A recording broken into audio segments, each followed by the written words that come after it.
ఇప్పుడే జీ5 app download చేయండి. చూడండి మీ ఫేవరెట్ టీవీ షోస్ ఎప్పుడైనా ఎక్కడైనా. ఇవాళ తన లవర్ పుట్టినరోజు అని చెప్పి చరణ్ అనే అబ్బాయి గుళ్ళో అభిషేకంతో పాటు గుడికొచ్చే భక్తులందరికీ అన్నదానం జరిపిస్తున్నాడు. చరణ్, నా పుట్టినరోజు అని చెప్పి నా కోసం ఇంత చేస్తున్నావా?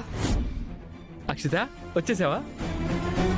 నీ పేరు మీదే పూజ చేయిస్తున్నాను. నా పేరు అంటున్నావేంటి?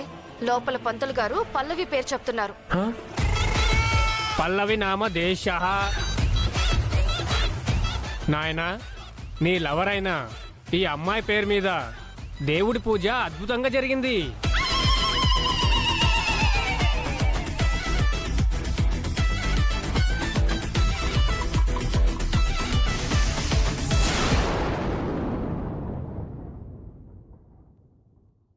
జీ5 యాప్ డౌన్లోడ్ చేసి అన్ని ఎపిసోడ్స్ పూర్తి ఉచితంగా చూడండి.